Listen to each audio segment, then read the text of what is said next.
All right, guys, today's guest, James Short. He is a tuner, works at BTR, builds cars, races cars. He's got some really cool stuff. He recently, well, I guess not too recently, switched out of stick shift, which is probably the best decision financially, but Yeah. everybody always gets so salty when you Oh, yeah. take a clutch out of a car. Yeah, they do. if they would fund it, I would sure keep it in there. Yeah. The stick shift racing's so awesome, but it is too crazy right now. Oh, yeah. Yeah. It's just at a point where you have to either sell transmissions or clutches to do it. Yep. Or just really be like a screw loose a little bit. Oh, yeah. And the thing for me, too, is we don't really have a whole lot of stick shift racing close to us in Kentucky, much less the tracks, to support it either. So, the automatic small tire, no time stuff, you can race pretty much every weekend. When your F-body was stick shift, it was going mid-sevens, right? You went? No, I never did end up breaking into the sevens, unfortunately. I was still using a diaphragm clutch, which is the hard way to do it. And car was heavy, it didn't have enough cage. It made huge power, that's what it was, right? Yeah, it made a bunch of power. I remember there was something super interesting about that car, I remember, and I was like, an LS making like... Right. It made just shy of 2,300 horsepower on the hub dyno. That's stupid for a cast block. I literally swapped an auto in it, and on less boost went a full second faster, on some random test and tune night local track. So, it has its place. I definitely miss it, but at the same time, I don't miss breaking almost every weekend either. So it's a cool community, and there's such like a small group of guys that... all 10 of them know each other pretty well. Right. Yeah, and I'm still pretty good buddies with all those guys too, and I wish them luck every time. So I'll watch them still because it is interesting racing. They do need the luck, that's for sure. Yeah, for sure. Jonathan Rogers just went back to his stick, and that was pretty cool. But then the whole stick shift debate does get pretty interesting because it's like, what do you consider a true age pattern? Dog box, dog engagement, like right. Is it T56 records? Are you going for diaphragm clutch stuff? And you start splitting hairs a little bit. Yep. And then that's true. And that's kind of where I kind of exited the thing too, because I ended up breaking a really expensive transmission and just financially couldn't rebuild it or buy another one. So those parts are like not easy to obtain. No, I mean it was waiting months for the gear set. I had a G-Force gear set in my T56, and I broke that, and it was, another $4,000 or $5,000 for just a gear set, to replace it, plus the case and all the other stuff that it broke along with it. So, that was kind of my exit because I really needed a clutch too. I started blowing through the triple disc that I had, and I really needed to swap over to, I guess the technical term would be the long style clutch, or what I call a slipper clutch. Yeah. So I like the slipper stuff, but getting under there and like weighing stuff and like adding a gram just seems too tedious for me. Yeah, it is some definite work. And I still work on, a buddy's car that still has that style clutch in it, but they're definitely a lot easier to drive, I will say. You can dial that launch in real easy. But the track you're so track sensitive at that point. You dial it in and you're like, oh, cool. And then heat of the day tune up. It's not just a laptop change at that point. It's like. Yeah, you got to climb under the car and physically take weight off or take base pressure out, to get the thing to motor through the slimy track, the heat. So. With your freaking Turbo 400, you could just dump some line pressure or something. Turn the dump valve on for 3 seconds or something. Yeah, because there's so much. I think people don't realize how much tuning you can actually do on a transmission. Oh yeah. With converter pressure. Oh yeah. And especially if you have a lockup, you can really get crazy. Oh yeah. Yeah, I don't have any experience with lockup other than OEM transmissions, obviously, but I can imagine. Yeah, HP Tuners actually just announced a bunch of new stuff that should be interesting. I mean, I'm sure you play with HP Tuners. Yeah, we tune a lot of OEM, GM stuff. C8 just got unlocked. That'll be pretty cool. Yeah, and apparently it's kind of limited. Like, you have to be an authorized dealer and specific dealers and all that good stuff to even have access to that stuff, currently anyway. So, that'll be a little bit exclusive. I'm actually currently not even on that list either. I'm still kind of on the fence whether I want to be. 'Cause there's some other stuff in the background with keeping records of things and stuff like that. So Yeah, they definitely have a long list of who's turned off what. yeah, And it's a little scary as a tuner because I spent a lot of time with Jeremy Formato, and he's like maxed out, 5-10 cables over the last few years, and he's like, yeah. I know it's kind of a scary situation, and that's why I've kind of slowed down on the whole OEM side a little bit, and actually went to work at BTR to kind of diversify and learn a little bit of other stuff too. So distance yourself from kind of the yeah turning off OEM stuff. Yeah, Right. I can imagine why you want to distance yourself. And then now anybody that's really racing on stock ECU stuff is crazy. Yeah. Because the aftermarket stuff has come so far. Well, and 5 years ago. You can get a Terminator X for, dang near what licensing costs and a cable costs from HP Tuner. So, you have to install it. But, you have boost control, launch control, trans brake control, if you're stick shift, clutch control, all that stuff. So, but even I think they just did 6 R80s or 6. Yep. Yes. Yep. The So they just 6-speed released stuff. Yep, and V3 on Terminator X, you can do 6L80 stuff now, 6L90 too. And it's funny because the guy that actually did all the development stuff for that at Holley now works for BTR right next to me, helping with some of the software side of things that we do at BTR. So, is it Blaine? Yep. Yeah. Blaine. I've talked to him a little bit. Yep. He was recently at Holley too. I think he had been there for a couple of years. Yeah. But he hasn't. I don't think he'd been there like super long. A lot of shake up there in Holley at the moment. I know, it seems that way. It's an interesting deal going on, and BTR is not far from them, so I'm sure it's not hard to grab a couple of star employees here and there. Yep. But it's, what was it? Tom is the CEO, right? I don't know who the CEO is now. He was the CEO, right? Yeah, I think it was him. I think so. Yeah. We hung out with him quite a few times, but then all craziness going on. And once you sell out to multinational companies, you kind of profit is the biggest concern, and all kinds of things about Holley. Dynamic changes. I really appreciate Holley and all that they've done for me, and they're on all of my cars and probably always will be because there's it's a good system. There's not many companies that can compete with their catalog is just massive. Yeah, I know.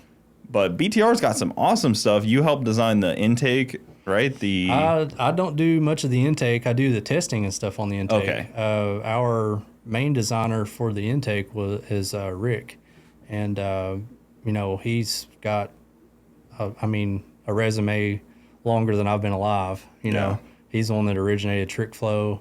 And the story goes on and on. I don't want to speak for him, but he's the main man behind the scenes, doing the intake stuff, the casting stuff.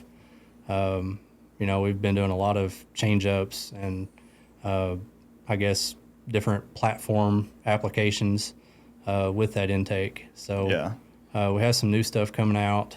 Obviously, we've already got all your LS platform stuff, LT. We just recently, I guess, a couple months ago, released we call it the truck intake, but it's just a long runner LT intake. That's a good one. It tested really good. And then I think we've obviously we got Godzilla. That was kind of I guess an explosion into that market because we're not really known for Ford. Where do you think that market's going to go? You think the Godzilla market's going to take off? Because I feel like people think it is, but you can guess and assume. It's hard to really forecast because I feel like that's that engine has so much potential because it's obviously a big cubic inch engine. Yeah. But I don't think the camshaft technology has really been tapped into yet. We're actually working on that. Yeah. We're actually working with Brian Wolf to help co-develop camshafts, and he's doing a lot of the testing and stuff for us since he has multiple crate motors up there that he deals with. So we're collaborating with him on that because he knows the Ford market, especially Godzilla, because he helped design that at Ford before he retired. So he's got a personal investment in that. So. It's weird though because like I don't look at that engine and I'm like, oh, this is like a Ford guy engine.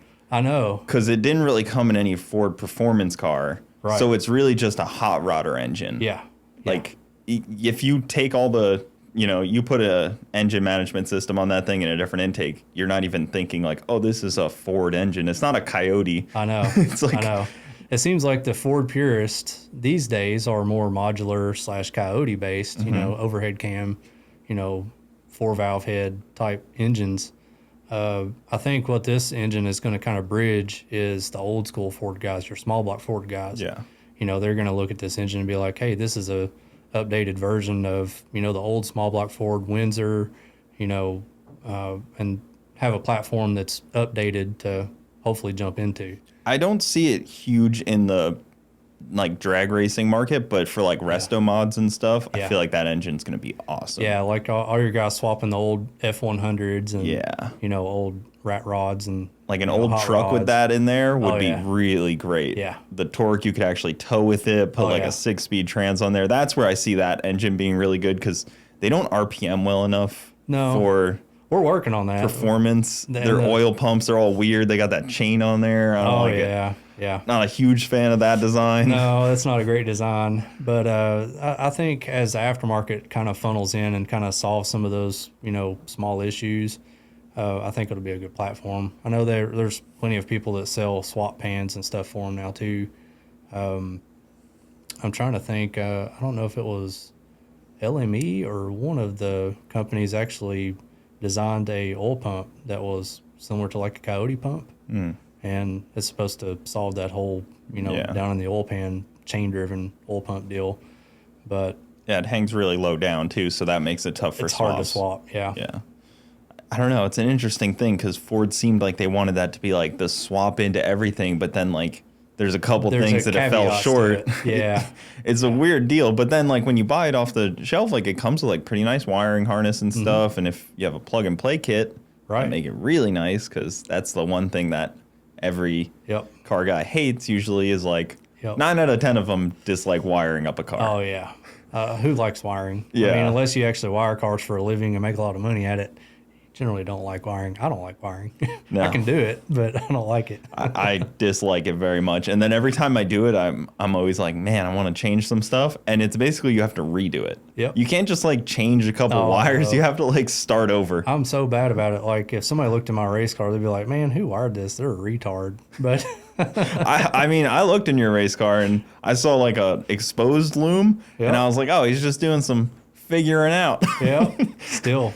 And that was like, I think last season in Darlington. Yep. That was, I'd actually just got the car back finished, I guess, LS Fest. And it's funny, we built that car in, a week, I think. And no wiring. We bought a flying lead harness with the Haltech. And, it's a PDM, so it does, everything. There's no relay panels or anything. So all your electrical stuff that you run on the car, whether it be fans or lights or turn signals, all that stuff has to be wired to the ECU2. And it's basically got a flying lead of about 150 wires just hanging out of it. And you just got to run them where you want to and terminate them and loom them. And so, originally I literally wired the engine up and got enough sensors to just run the engine and do boost control and trans brake control. And that's how we actually raced it at LS Fest, was just with the bare minimum sensors. And as time progressed, of course, I'm working 2 jobs, BTR and tuning in the evenings at home. So and then building a race car is its whole job. Oh, yeah. I actually took off a whole week at work the week before LS Fest to try to get that thing done. And that's probably when you get 1,000 tuning calls at the same time. Yeah. It always happens that way. Like, oh, LS Fest is coming to town. You want to get your race car done, but then 1,000 other people are also last minute. Yep. Like, hey, I just put all these new sensors in. Can you calibrate them for me? They wouldn't have wanted me to tune a car that week. I think I was up for, I think it was literally 40 hours straight. I think it was. I don't know. I've not been right since. I'm still trying to catch up on sleep. Yeah, LS Fest kind of does that to you. I've been to a few of them, and they're always there's just such a good energy at that event. Oh, yeah. They do such a great job, and it's such a long-running deal. Well, that, and like, it just seems like it's such a central location that everybody comes to it too. You know, you have your Capizzis coming down from Michigan. You have you all and Garrett coming all the way from Florida up to it.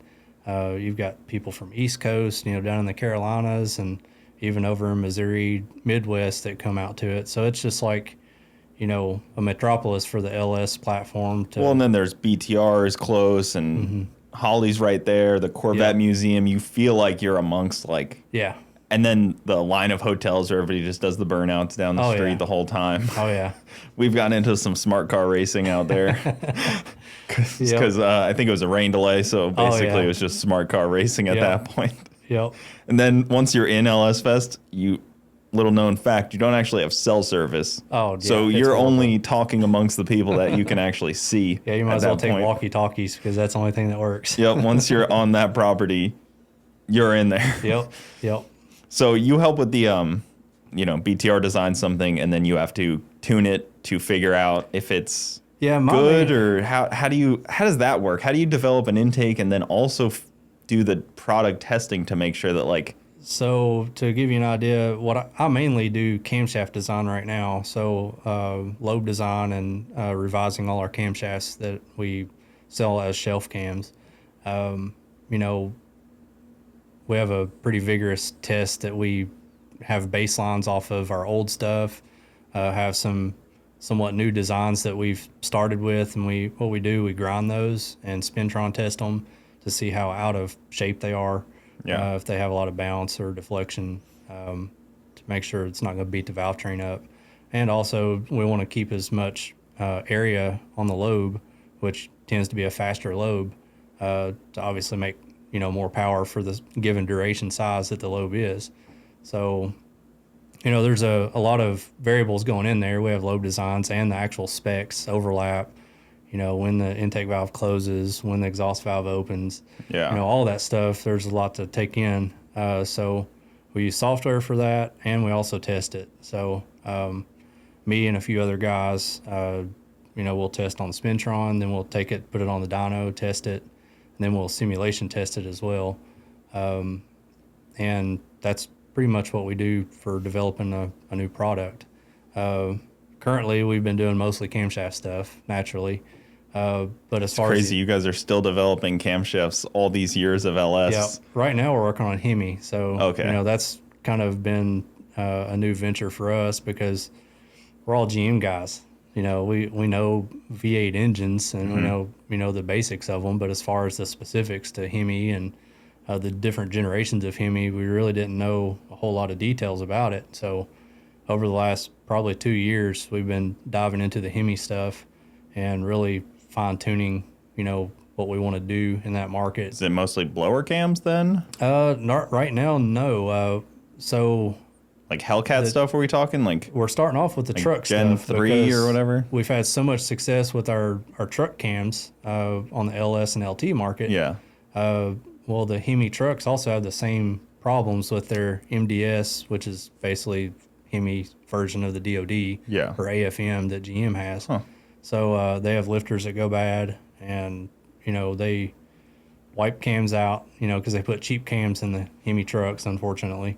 That doesn't sound like Fiat Dodge at all. I know, right? Wow. So we're going to come out with a truck line first, and then work on the 6.4 Hemi car line, and then I think we're also going to bring out the 6.2 supercharged line as well. Yeah, so, I imagine that's a pretty big market. Yeah, the Hellcat so with market.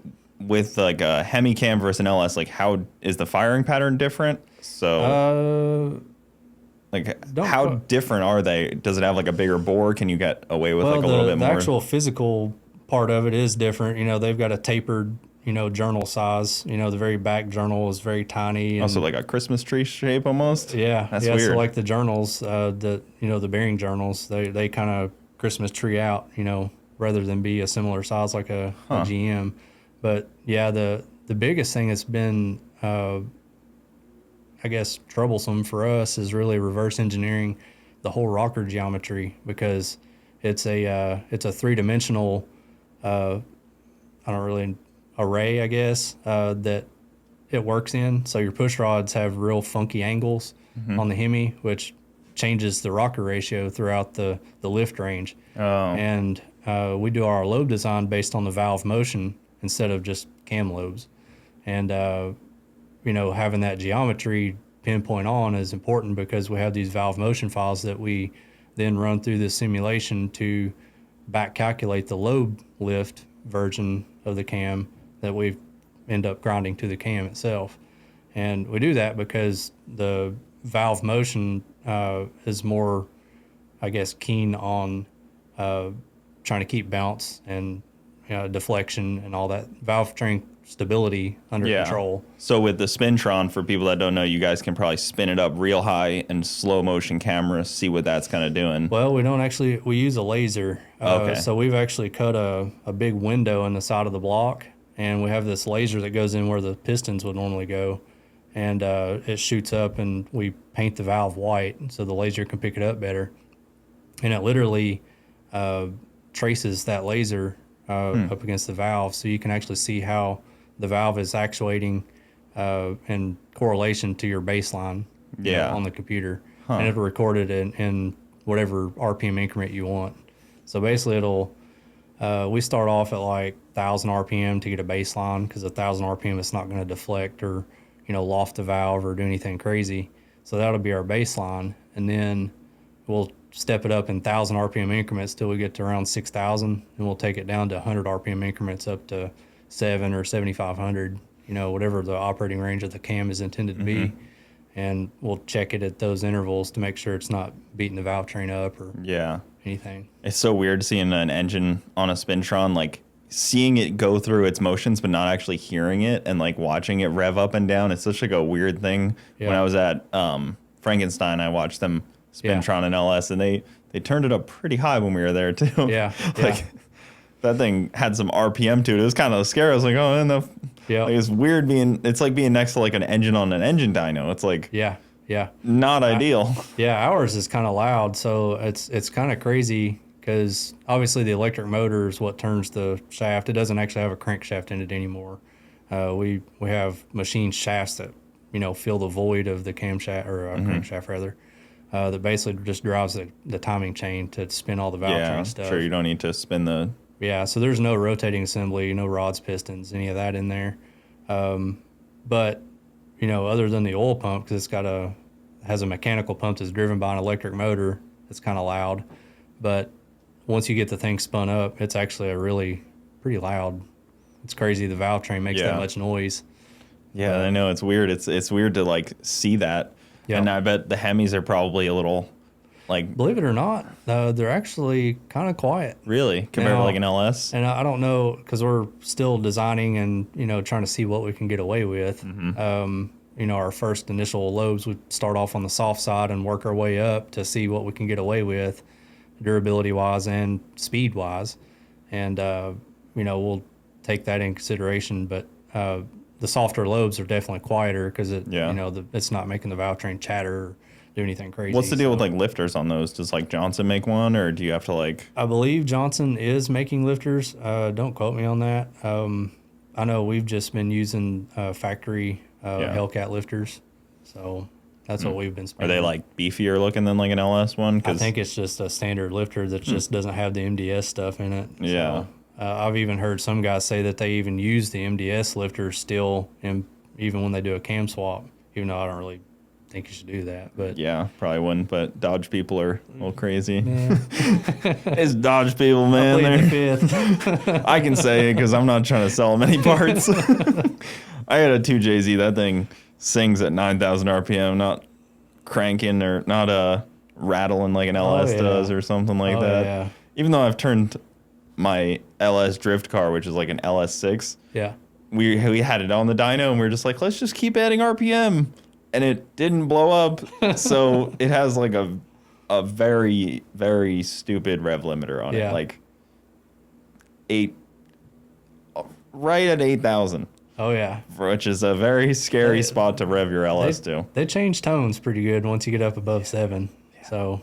off the limiter at 8,000 RPM is a little scary. So the LT stuff though, that seems like the best platform for if you want to be a VA guy that still has push rods, small block. it seems like LT is the move now. Yep, LT is definitely the move. They make more power whether you port inject them or, I mean, obviously the DI stuff definitely makes more power. We did a whole bunch of testing on that stuff over the last 2-3 years, and Learn more than you wanted to know about port injection, direct injection. I mean, I went into it on the tuning side of it, thought I knew quite a bit, but having access to unlimited hours on the engine dyno, you just, can try different things with injector timing, rail pressures, and obviously we're designing camshafts and intake manifolds too. So, you get to play with a bunch of different stuff there to see what works and what doesn't. And it's been really eye-opening to, be able to, divulge that time and learn. So like even like the 5.3s though just seem like the aluminum 5.3s just seem so much more robust than the LSs. It's kind of crazy. Yeah. Like my buddy Nate runs one in his moonshine car, and like he was making crazy power on like unported heads. Oh yeah. It was, I think the pistons were still like the direct injection ones where they still had that like crazy design. Yep. Where like you're probably gonna get all kinds of spark knock because of it if you try to. Oh yeah, they've got a lot of sharp edges on them, and those things are a lot more compression, than the LS motors were too. So, but for keeping the direct injection, I don't know. That's always the thing. You just delete it. It's application. If you're trying to build an NA car, I say definitely keep it, because we made almost 800 horsepower on the engine dyno with a stock short block on a LT1 with the LT4 direct injection. We put a LT4 pump, LT4 injectors, run it on pure M1, and of course it was a lot of compression. We milled the heads. We had some CID heads, and I think we milled them 50 thousandths. So it had quite a bit of compression. Yeah. It was 14 something to 1 compression.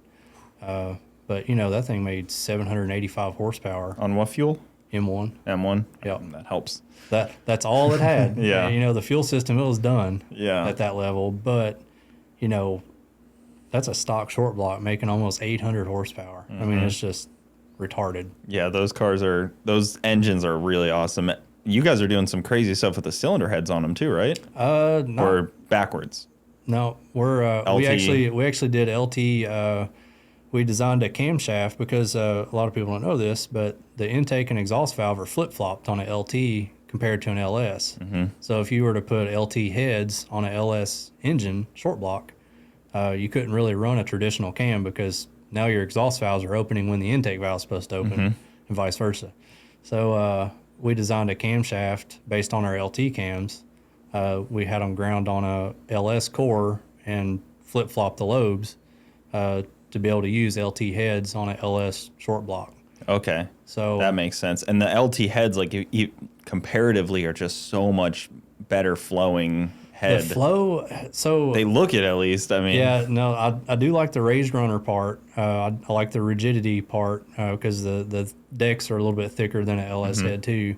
But I think the biggest benefit is the compression that you pick up, and then the coefficient of discharge, which is basically what the head flows versus the valve diameter of the intake valve or exhaust valve. So I think they flow similar air to like an LS3 head, but they do it with a 2-125 valve, whereas a LS3 has a 2-165 intake valve. So it's a whole lot more efficient head, which means it has a higher velocity, better cylinder filling. So it's generally easier to cam because of that too. But the test that we did, we took a stock LS3 short block. We obviously tested it with the stock LS3 heads. We had a 230-degree intake duration cam that was derived from our LT 230 cam. We had it ground on an LS core for the LS3 heads. Took the rocker ratio, all that into account, so the valve motions were identical between LT with the 1.8 rocker and LS with the 1.7 rocker. And we dyno tested that. We stuck a set of trick flow LS3 heads on because we didn't have any CNC ported stock casting LS3 heads at the time. So we milled those heads, the trick flow heads, tested those. Then we did the swap, put the stock LT heads on. And don't quote me on this because I'm just going from memory from last summer. Yeah. But the trick flow LS3 heads made I think it was 5 or 6 more horsepower than the bone stock LT1 head did. Oh, wow. And those heads were like 35 or 40 horsepower better than the stock LS3 heads. And then we took it one step further, and we had a set of GMPP CNC ported stock LT1 heads that had been milled 40 thousandths, give or take. And those picked up another like 35 horsepower over the trick flow heads. So you could literally, if you had a bone stock LS3 with stock heads on it, and did this 230 cam, and did the CNC ported milled LT1 heads, you could literally pick up like 70, 80 horsepower. It would probably be much cheaper too. Probably. Because right now you can buy LT1 heads cheaper than you can a set of 243s, I think. Yeah. So, you know, they're probably easier to find right now. I would think. Even the LS stuff is starting to become a little tough to find the specialty things, and they're usually pretty ragged out at that point and been milled 10 times. Yeah, and they got 300,000 miles on them. People still want $3,000 for a 5.3 iron block or something. You know, it's... Well, LS heads are weird too, because it seems like, I don't know if this is a new thing or it just started something that I saw, but people actually physically just cracking them. It feels like that recently happened where people actually started cracking a cylinder head. I've seen a lot of the 5.3, like 862s or 706s. I always get those two mixed up, which ones crack. But there was a certain casting that, you know, cracked quite often. But even like some big power LS, like nice cylinder heads, like people just cracking them under power. And I'm like, oh, I figured you'd like split the block in half before you do something like that. Like it seems like the cylinder head would be the last thing to crack. Yep. I don't know. That's a weird phenomenon. Yeah, that is a weird phenomenon.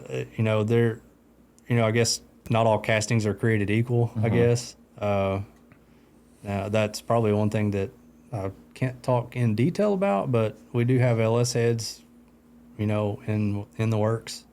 So, you know, obviously we've got a very good casting guy, and, you know, he's putting in work. Yeah, foundries are they're hard to come by. Yeah, it's a weird thing with casting aluminum. It is, because there's not that many people that will cast a good cylinder head. Not that I've looked into it, but from what I've seen and heard, and I know other people in the industry that haven't dove into that, and I can imagine why. So, well, you know, Rick, he's a pattern maker and all. You know, he can do it from hand if he really needed to. You know, he knows the whole intricacies of the whole, you know, foundry process. So that's a huge benefit for us and our team. So, but yeah, you know, there's a lot that goes into a cylinder head. You know, the material that's used, you know, the type of pouring that you do for the casting, the type of, you know, material you use for the cores in the mold. So, you know, he has all that stuff fine-tuned and, you know, figured out with all his years of experience. So eventually, though, you got to run out of blocks to put them on. Yeah, there's got to be a finite number, and it's not like these aftermarket companies that make them are very quick at making them, I guess you could say. There's quite a backlog of... Yeah, because we're doing short blocks now, too. So we've got a pallet rack full of dart blocks and whatnot. But so you guys have them all. Yeah, well, I don't know about all of them. We do have a constant flow of them coming in for sure. Yeah. You know, we always have open POs for them. But, it's, you know, I don't know what the economy's going to, what it's going to do over the next few years. But I feel like, you know, the LS blocks themselves are, you know, it's, you know, they're not making those anymore, you know, other than aftermarket. So the thing to do is look at other motors like 2Js and see where they're at, because 5 years ago you could get them really easily. Now they're crazy price. So you just kind of look at what's a couple of years ahead and see what it's going to do. And if you go, I'm sure you guys send a lot of parts to like Australia. They only ever got like LS1s. Oh, yeah. So it's like this weird deal down there where they're just like, they got screwed a little bit. They just got LS1s. That's why they're modern Barras. Yeah, it's like nobody wants LS1s. But then when they do pop up, they're so expensive, and it's like, it's an LS1. Nobody wants that. I know. It's such a weird thing. I need to send them some 5.3s and get some Barras on trades. What we need to do. Yeah. There's a couple guys that import those around here. Yeah. And they're really weird, too, because they like take like plates and just weld them onto the block in like weird spots to help brace it up. Huh. They just like weld like That's sheet metal interesting. basically to try to like brace their engines. Wow. And that's a weird engine too, because it's like cam driven dual overhead cam versus like a lot are belt driven. Yeah. I would like to see somebody do more with the, what is it, the Atlas? Yeah. That one's kind of cool. Yep. They only came in like weird Trailblazers that Oh, nobody yeah. wanted. Yep. I know Richard's done some testing on those in some of his YouTube videos, but I actually talked to him because he came down to BTR this past week before I come down here to Florida.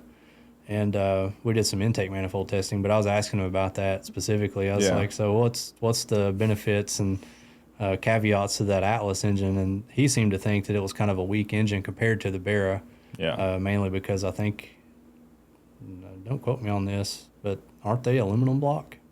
And yeah. the Barra is a cast block, right? Yep, cast iron. Yeah. But they have the 5-cylinder and a 6-cylinder one, which Yeah. is weird too. That's just Yeah. like one's just chopped off right there. You know, the crazy thing, I used to make intake manifolds for those. Really? Yeah, back whenever I first got out of high school, I worked at a factory in Frankfurt, and that was my first job many- out of high school.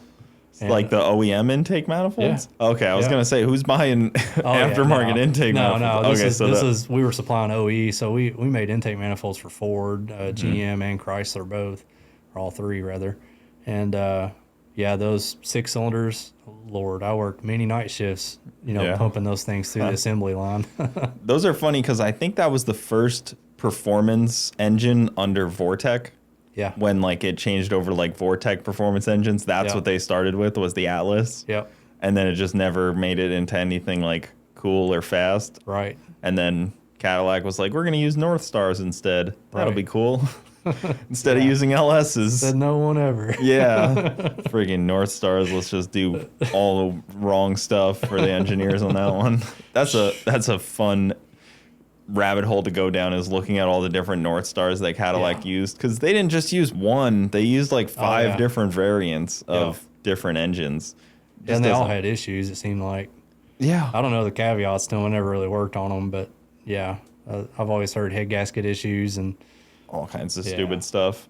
And then the ones I think in the XLRV were actually good. That was it.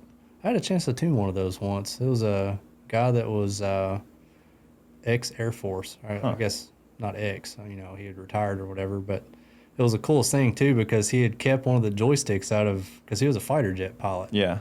And he kept one of the joysticks out of it and made that as shifter in that XLRV. Nice. So, it's like, expensive shifter. I know, right? Sure, that was $1 million shifter from the Air Force. The shifter's worth more than the car. Yeah, they just tag it onto the bill, So your car, is it still a torque arm? Not anymore. I didn't think it was. So the last time it was torque arm was, I guess, 2020.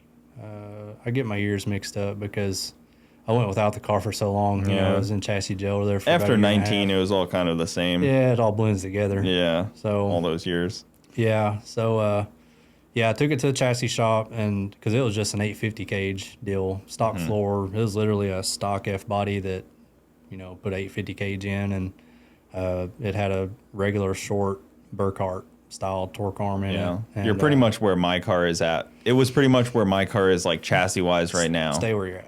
It's fun. I talk to people often about the next step, and I'm looking at the next step. Yeah. Is like, that's I what wish I has left the to car be. alone. I'll be honest. It was just as fast. I could have drove it down here. It still had a radiator in it, alternator. Yeah. I could put pump gas in it. Stock floorboards and stuff. It still had stock floorboards. It obviously any class. It would probably get kicked off most tracks as it was running bottom sevens, like 730s with an 850 cage. But everyone does that. Yeah, I mean, who doesn't do that anymore? There's quite a few people that do that. Just run 8th mile. Yeah, I don't want to name names, but most of them have coyotes. Right. That's kind of the unfortunate thing, is the fast is easy. Yeah. But the cage work is not. That's right. High horsepower and fast car is relatively easy. It just takes some coin. Oh, yeah. But cage work is like an actual, like, you have to figure out the right guy. Finding somebody that can do it in a timely manner, too, because, those guys are talented and, they're going to make the best money that they can where they can, and usually cages isn't it. They don't want to be climbing around in somebody's car welding bars up, Nope. you know. So, and I get it. I wouldn't want to either, so I didn't do it myself. Yeah. So now it's what, 25.3? now it's 25.1 Okay. or 2. I get all those mixed up. I just know it's started to Real 6.0 fast. and a quarter. Okay. So it's a Got some double breathing frame room. rail, and yeah. And now it's still got an LS. It's still LS. It's actually the same motor. I kept the short block the same. I did swap heads. I used to have a set of Cathedral Port trick flows on it, and it was hydraulic roller, twin forced inductions S485s. Can we take a quick cathedral versus square Man. port versus rectangle? I'll be honest, I used to be on the Cathedral Port bandwagon because they do make awesome power, but man, after dealing with my car, you know, I ran that thing. Now, granted, I never ran it to the track this way, but it took 60 pounds of boost to make almost 2,300 horsepower.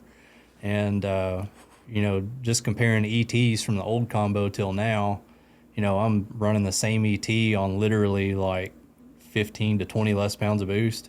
Yeah. So I've got an LS7 based head on it now. Interesting. So you think the cylinder heads really help that much? I figure once you're forcing enough air into them, you can kind of overcome.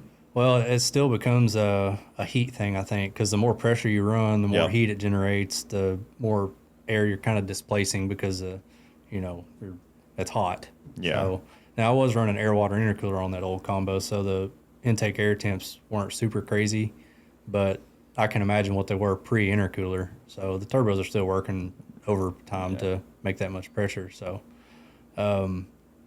yeah, I kind of changed directions and went to a decent size CID LS7 based head and swapped it over to solid roller this time because I knew I wanted to turn RPM. Yeah. Put a little bit bigger turbos on it.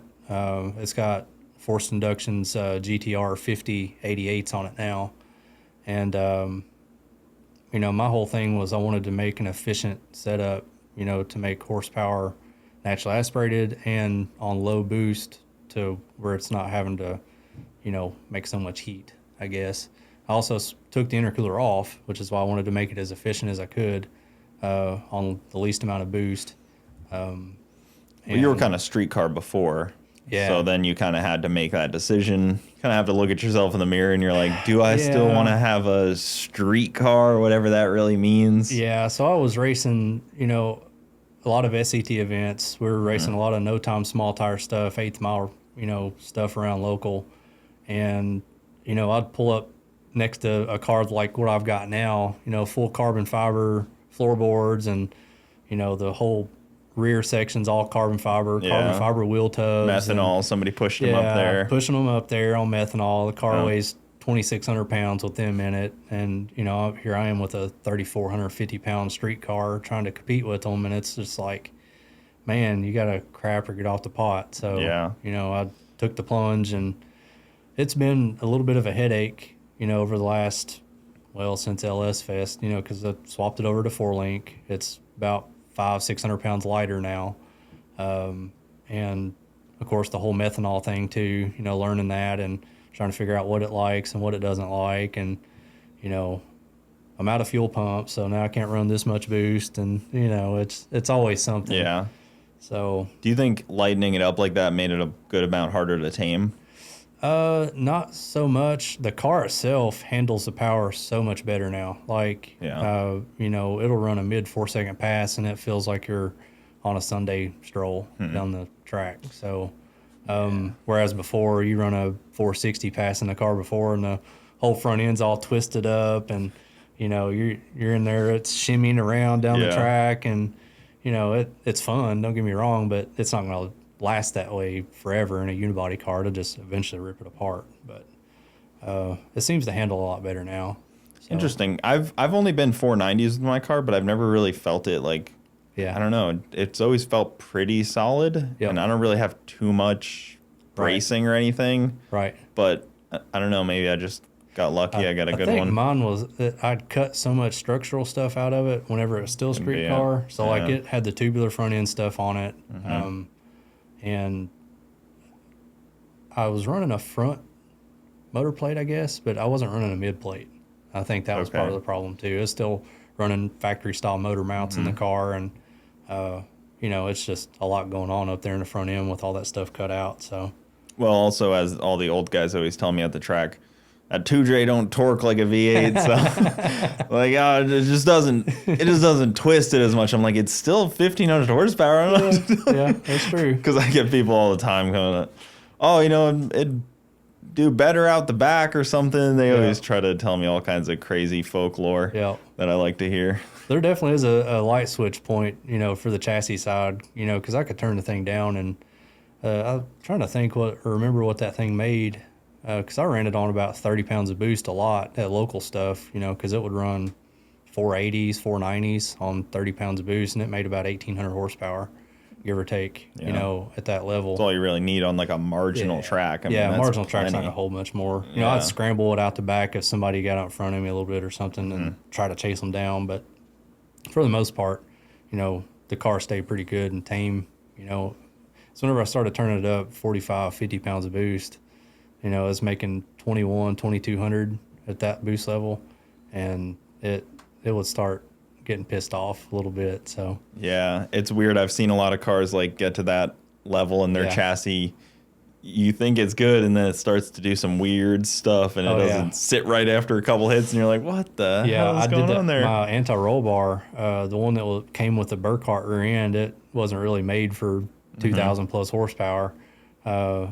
I ended up having Jesse weld me in a aftermarket, you know, one that he custom made as a big bar, which fixed all of it. But, you know, at one point the end links were, you know, tweaked like this. You know, you had one that was real short on one side and one was stretched out on the other because he was trying to, you know, compensate for how much the bar was twisted. So that's how you know you're doing something cool. All right.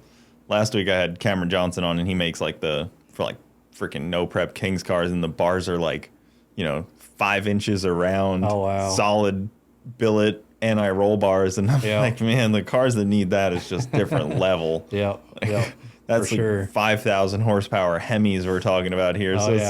It's so weird, like, you know, when you have like a street car, my car's like stock rear end width and stuff, like nothing crazy, then to see like what the progression real race car guys actually do. Yeah. And it seems like maintenance on a car actually gets a lot easier when it's set up like that. It is. Because everything's a little bit more centralized and easy to work on. Well, it's easier to get to. You know, you try to design the car to where you can work on it easier. You know, nut bolt check it. You know, I can change bars and stuff. You know, I've got ginormous wheel tubs. I could probably put big tires on the car if I narrowed the rear end some more. But yeah, you can crawl right up underneath there and honestly sit down on your butt under the car because there's so much room in the wheel tubs and everything, and check all your bars and make sure everything's tight. I'm definitely envious of that because stock F-body stuff is real pain in the ass to work with. Yeah, I cut all the cowl and stuff out of it this time too. That was part of the weight reduction stuff that I did, you know, with the chassis shop, you know. So it's the firewalls go straight up now, and you know, there's no reaching up underneath the cowl and, you know, coming out looking like Edward Scissorhands got a hold of you. It's weird to stick with an F-body to begin with. Yeah. Because most people in my position and then yours where you were are sitting there looking at Fox bodies or something that's already 100% right. A little bit better rolling. Because even your car, like now, is probably still not as light as a freaking all steel, all glass stock freaking wheel tubs and stuff. Now, it does have a heavy power plant in it. You know, it's twin turbo GT50. You might as well call them GT55s because it's the same frame GT50s are. So, you know, the turbos are almost 50 pounds a piece, and they're both hanging out right there in the front bumper. And then I've got the short block is an LSX block, so they're naturally heavy. Well, dummy me decided to fill it full of concrete too, so now it's even heavier. Nice. It'll never break, but, you know, at the same time, it's a boat anchor too. Yeah, that's a ton. So we weighed it at US 131. I had to put 70 pounds in the trunk to try to get some downforce because we cut so much weight out of the back. It's biased. It's about 60% on the nose right now if I took the weight out. Yeah. And with the weight in, it scales right around 56% on the nose. And the car just works better, you know, at that point. And that 70 pounds in the trunk with me in it, it weighed 3,000 on the dot. it was tickling between 3,000 and 3,005. So that's a kick in the shin for sure. Oh yeah, spend all that money on carbon, and it's just all the bars. You know, you go from an 850 cage to a 25-1. I mean, it's a double frame rail. It's got more bars in it than. But it's all Molly, right? Yeah. Yeah. Well, Docal, whatever. Docal, yeah. I guess it's the other. I don't know what the weight is compared to Molly, but we got a little nest hanging out, don't we? Yeah, that's okay.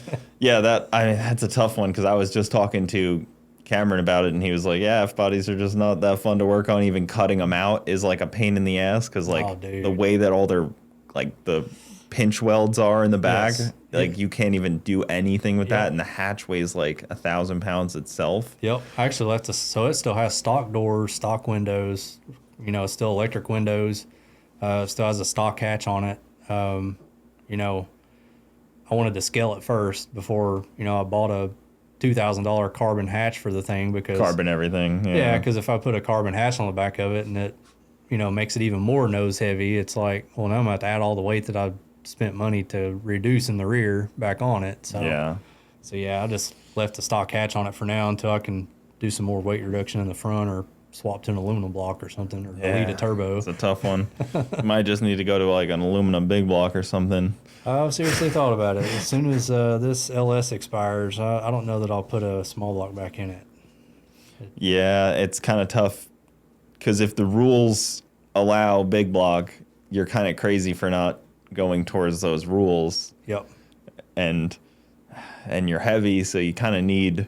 You need the horsepower. And you need something strong enough too, where you can actually throw that power at it. Horsepower with an LS, it just won't live. Yeah. I could run 60 pounds of boost or more through the thing and make 3,000 horsepower, but it's never going to live there. It'll break cranks, it'll break rods, and push head gaskets and this and that. It's just what do you do for head gasket on that thing? It's O-ring now, so I run copper and we put Visner hoops in it. So I was running Athena gaskets before. And we pushed those a few times, which is partially my fault. You lean on it, trying to try stuff. Yeah. Trying to go faster. And just get a little bit too aggressive, and it pushes one of the rings out, and you start getting coolant pressure, and you got to pull the heads and swap the rings out. So those are tough too, because once you push an Athena out, it's kind of a project.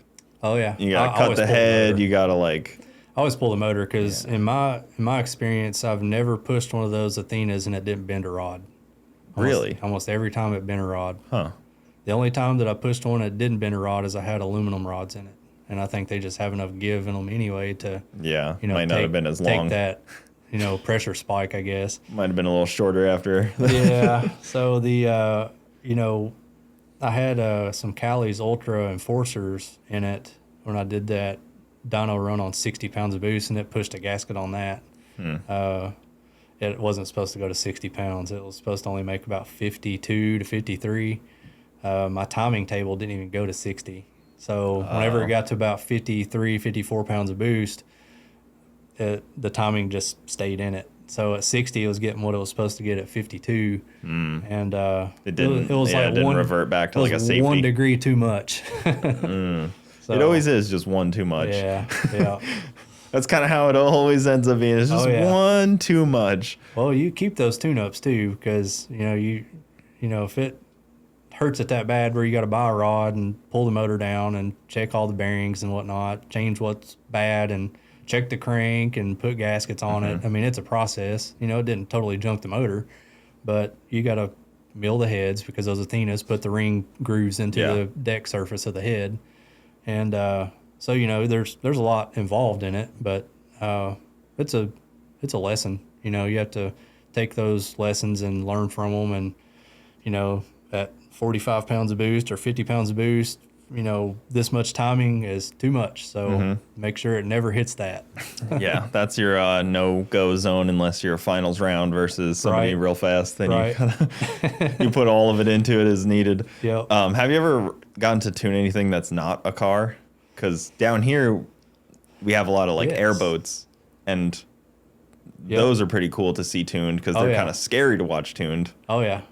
But other tuners get to tune things that aren't cars, which is always fun to hear I've about. heard some of my buddies, they've tuned airplanes and all kinds of stuff. Me personally, I've tuned a few boats. Yeah. Because we've got quite a bit of lakes and stuff up by us in Kentucky.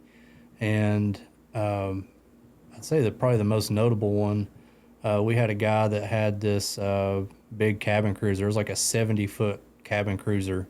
And it had two 580-inch big blocks in it with Whipples on it.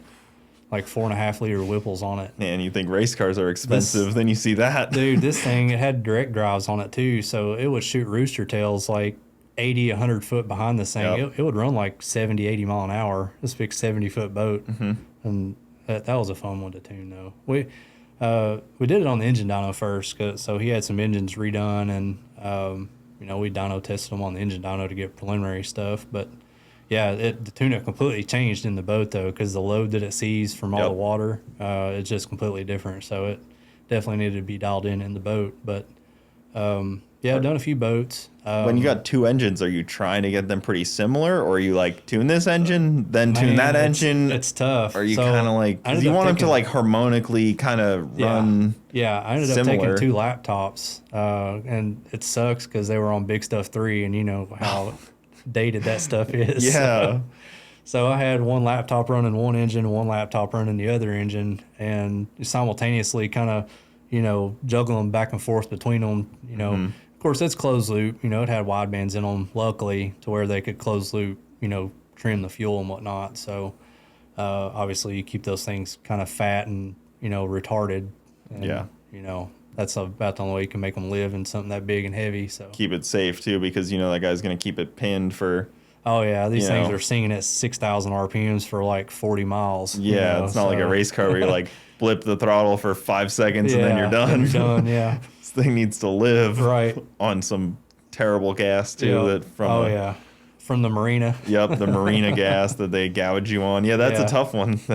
The airplane ones are crazy too, because that's like a different world where you're tuning for altitude changes that you shouldn't see on a car. I've not really seen. I've not personally ever done anything with an airplane. I guess really the probably most accurate or similar that I've done to that is with cars. In the mountains. Yeah. Down in the Appalachian Mountains. You can go from 1,000 feet or 600-700 feet above sea level to 10,000 feet. Yep. I think it's 10,000 feet.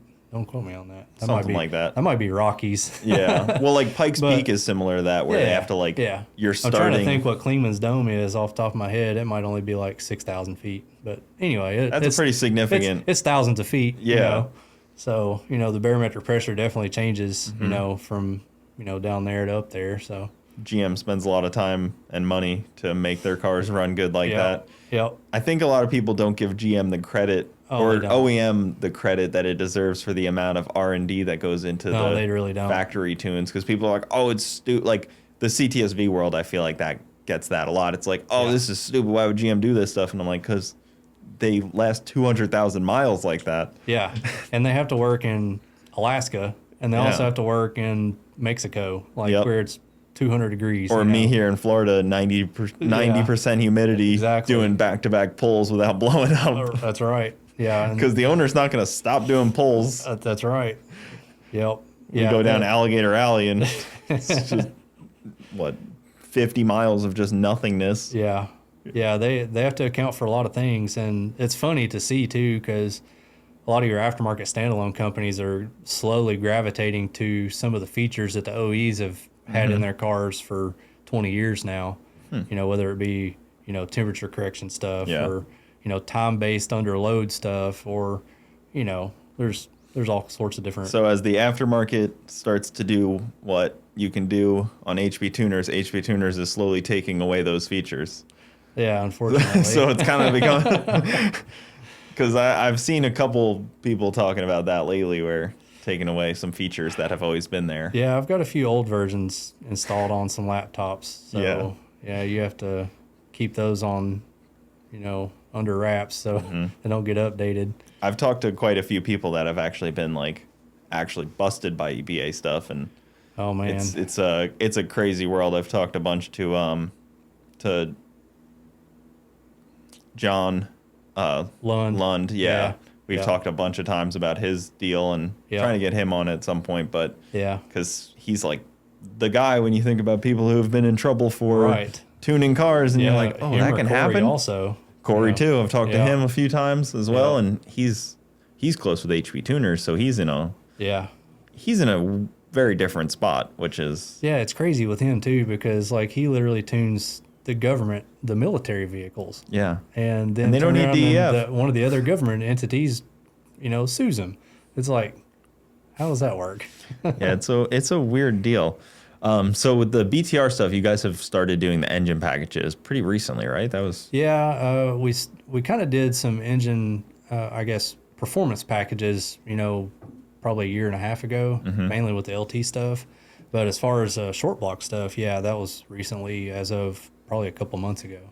well, there's a pretty large gap in the market for mass production engine packages right now Yeah, because it's a large opening. I won't name any names why some people are doing different things now, but you also just picked up Potak, Yep. which yep. that guy's awesome. He's known actually him my for, boss. Oh, is he? Yeah, he's actually my boss. I've known him for a bunch of years now, and that guy's always been awesome to me. And he knows LSs so well that he's written multiple books, Oh yeah, which is really funny. Yep. So Potek over there from Texas Speed, which is a cool deal. I was glad to see him. Yeah, Make the change to he's go a up good, there. He's a good addition, and he fits right into. We're all gearheads, and Yeah. at the end of the day, we just want to make horsepower and have fun doing it. So. Yeah, his swapping Jeeps and stuff. So, what do you consider a street car?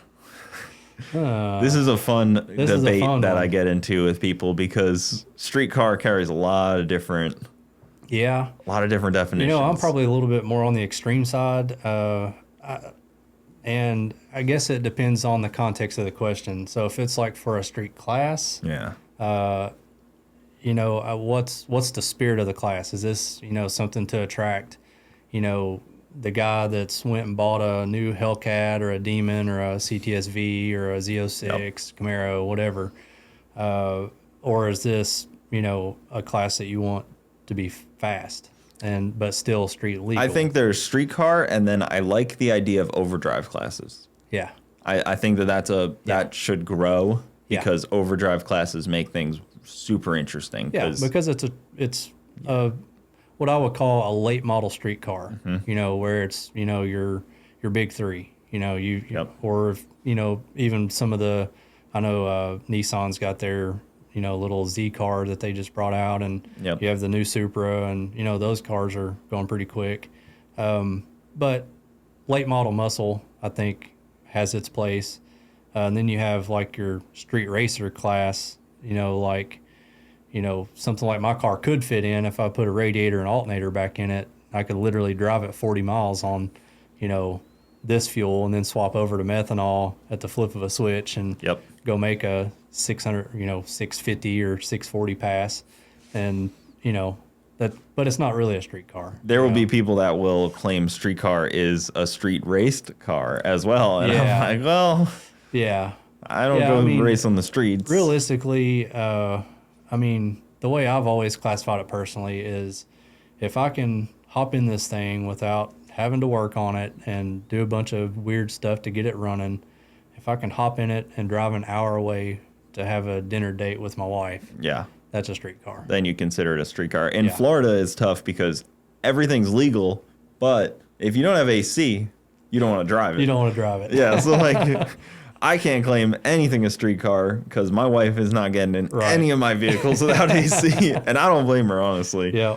Especially like the power glide stuff where you're like, 60 miles an hour, and then it'll suddenly 4,000 RPMs. suddenly rain like that all of a sudden in Florida. Yeah. Just like cruising on your drag radials, and then you get a slight drizzle, and you're like, oh well, I guess today is the day we die. Oh no. The streetcar debate's a fun one. Yeah, and I honestly kind of miss the streetcar thing. We actually just recently bought a 6-gen Camaro. It's literally a stock car with heads, cam, and intake on it. Flex Fuel E85. I mainly bought it because after all of our testing, those things making crazy power. This particular car I tuned for a close buddy of mine, and he was starting a company and needed to get rid of it. So I was like, I want first dibs.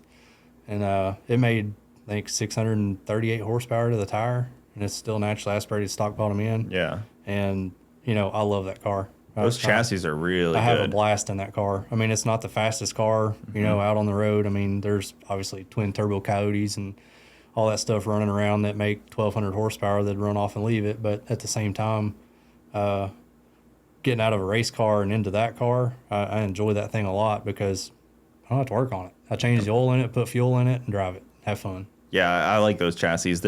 They handle really well compared to every other Camaro, of course. Yep. Even the 5th gens, where they're like 5th gens are just massive and they're bulky. I love tuning 5th gens, you know, but as far as owning one, I never really cared for that body style and just the way you sit in them and just, you know, it's a good looking car, but man, they should have shrunk it about 25% and even offered it with a solid axle instead of IRS. Right now is tough too because you could either get a 5th gen or you can get a 2nd gen CTSV for almost the same price. Yeah, and I know. The 2nd gen CTSV is just all around a more enjoyable car to own. Oh yeah, I mean visibility outwise and stuff. Yeah, and I mean it's a Cadillac. You know? Yeah, you get the blower, makes 700 horsepower pretty easily. Yep. Basically, you know, $500 almost. You pretty can much. make. Yeah, literally. It's kind of those cars I think are one of the best bang for your buck. Yep. We've seen an influx of that too, where they've started to get a little bit more affordable. You know, people are starting to mod them more, and that's the thing. It kind of stinks about Kentucky. We're always about 4 or 5 years behind in the performance market because, you know, people are poor there. You know, they're not modding, you know, the latest and greatest vehicles out there. So, so we usually catch it 4 or 5 years late, but you know, that's okay. Yeah, we're down here in South Central Florida where there's Lamborghinis everywhere. Ferraris, Maseratis, and yeah, it's a vacation spot, so we get all that vacation spot money that comes in here, the tourism money and stuff like that. So it's definitely we definitely get that market down here. Right, right. I didn't even really realize that the difference there because I imagine like, oh, Kentucky, there must be a lot of hot rodders. Yeah, but hot rodders are generally in SN95s or Fox bodies. And you do have a lot of that. There's a lot of hot rodders. There's a lot of Mustangs, a lot of older vehicles. You know, 90%, I wouldn't say 90. I'd say probably half are all swap cars that I tune, you know, outside of work. So, yeah, how's that? How do you feel about tuning swap cars? Because that's one that I spent a lot of time in a dyno shop.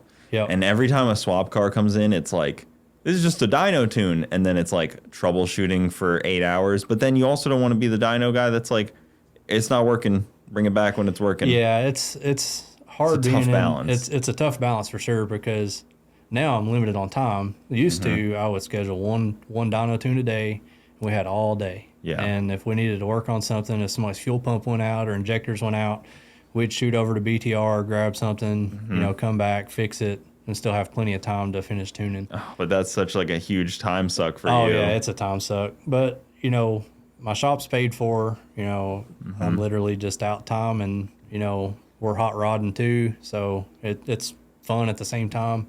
But now it's a little bit more difficult because now I don't get home till 5 o'clock, 5:30 in the afternoon, and have to squeeze a tune in before 10, 11 o'clock that night.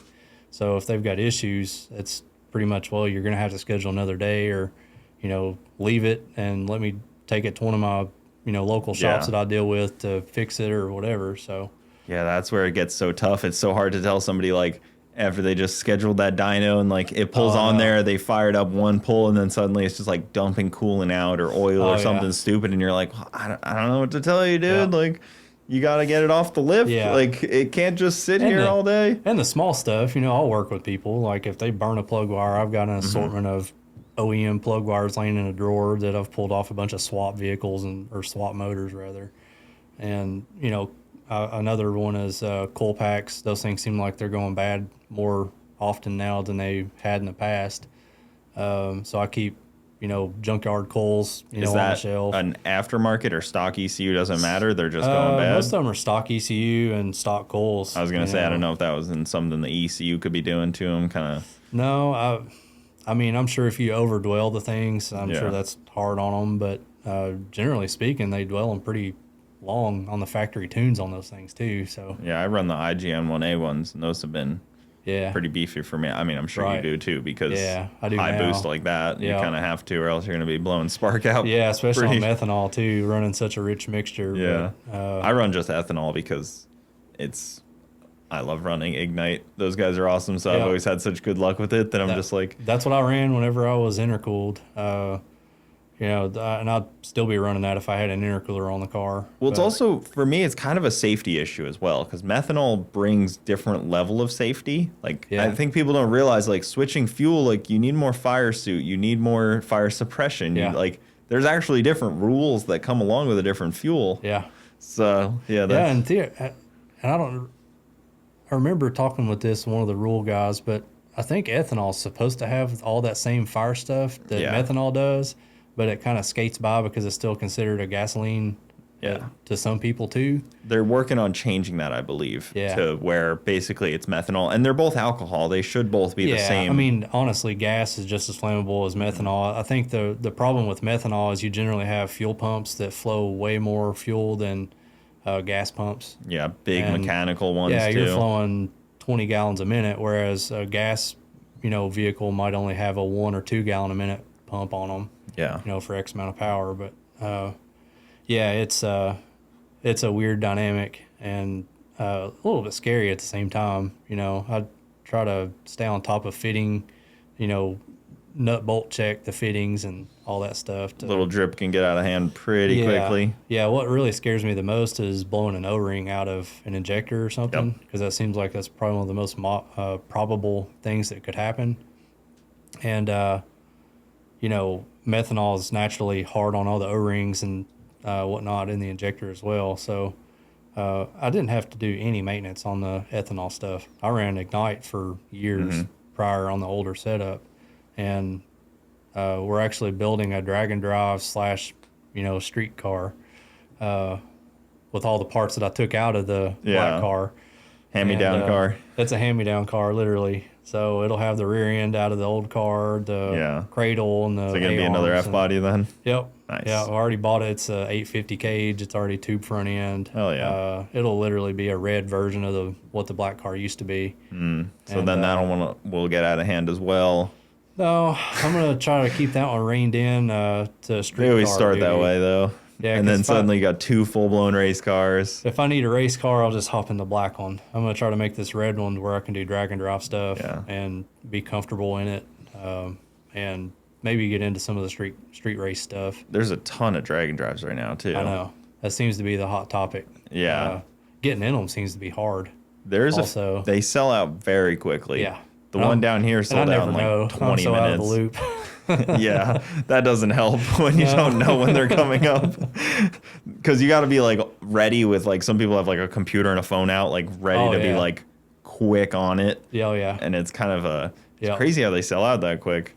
Yeah, I know. I thought about just taking our white car, the 6th gen, and just ride along with them. It's really fun to even just do that. Hang out, even if I'm not racing, just to, because I've never been out in the Midwest either. I think technically the furthest west I've personally ever been is either St. Louis, or I actually flew down to Dallas-Fort Worth to teach an HP tuner class, tuning class down there at Dynacom. But I didn't even get out to get it, to explore or do anything while I was down there. Well, TX2K this year will be in Dallas. Yeah.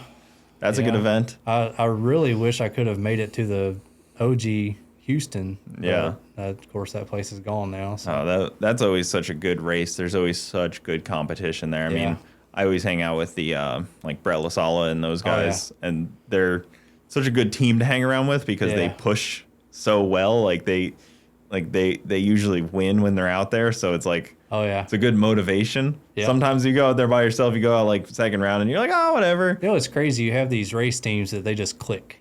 Yeah. I don't know if it's an organization thing or if it's just a mindset thing, but, that car is a super impressive car. I mean, of course, it's got an awesome chassis, too. I know the guy that built that's down in Bowling Green. Yep. And, I think a lot of that car, honestly, is the wiring and the sensors. Yeah. Because when they look at the data logs after, they don't look at the videos or anything. They're not thinking about that because you can see exactly what the car did. Yep. on the data. You don't have Yep. to.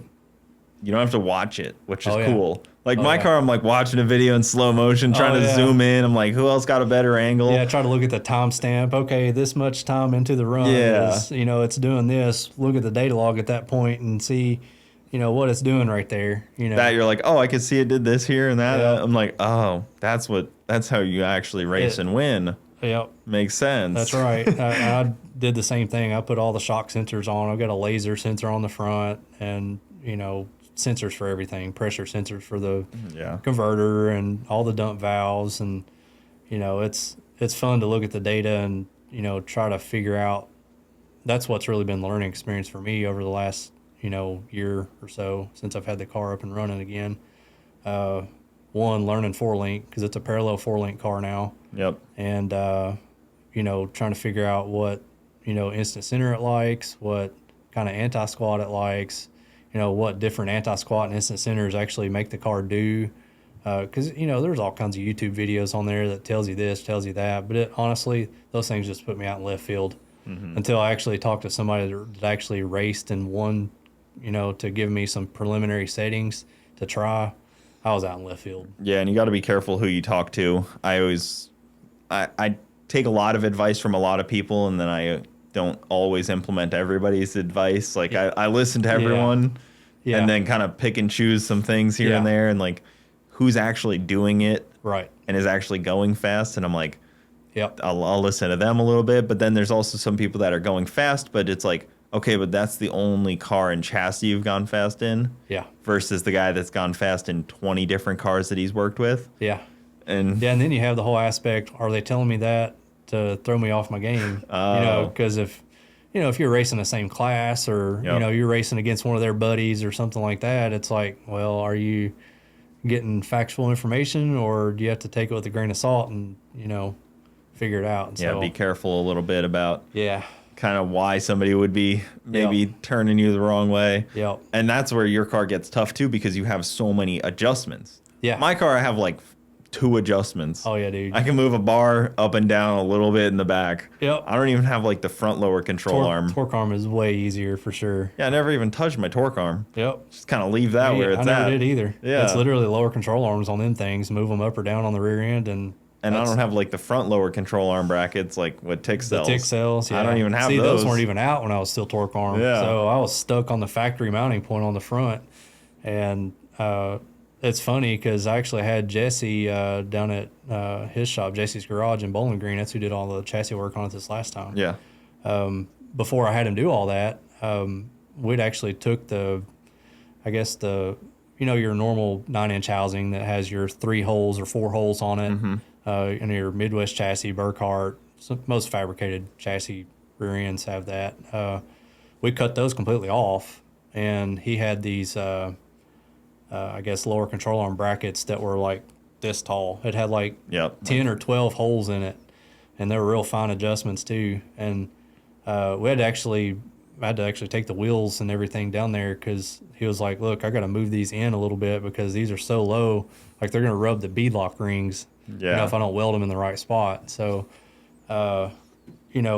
he welded those on, and man, that changed that car completely.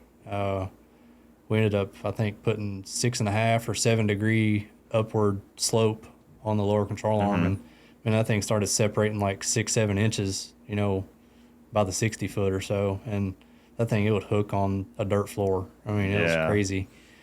But That's on the list of wants to do is 4-link my car. yeah, It'd be cool if somebody made like a better way to do it where you don't Yeah. have to like cut the whole thing. If you can make it like a Fox body style where you can Yeah. just put in like the little upper and just triangulate it. yep. 4-link, I'd be perfectly happy with that. And I looked into that, and I almost think there's room up there. You might feel have like to, there you might have be. to notch some of that, where the back seat panel is. But that stuff is just paper thin anyway. You could literally probably weld in some of those. Yeah, I mean, you could tie it Burlap into the brackets. cage too if you really like Yeah, tee the cage into it kind of in some way. And Right. Because if you basically just took a Mustang rear end geometry and used their lower control arms and lengths and everything.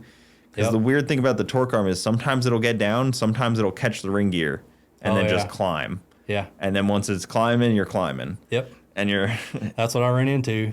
I put that's part reason why I put those brackets on, because anytime I tried to throw any boost to it, you know, to get it to go faster to the 330, it would just do that number. It'd either power wheelie or 60 foot out, it would just already be on the bumper. Yeah. Do you do any remote tuning for anyone? Okay, so Haltech mostly remote tuning? Or? Haltech, Holly, and HP tuners. Oh, cool deal. Man, well, we'll end it off there, dude. Thanks for coming in. If they can reach out to you somehow for remote tuning on... Yep, I do it all via email, info at ShorTuning. Okay, so ShorTuning. ShorTuning.com. Reach out to him for any remote tuning needs, and probably trackside stuff, which is immensely nice. It's hard to do trackside stuff the way we work now, but I do schedule or at least off email wise. Yeah, email wise, we definitely do that. Yeah.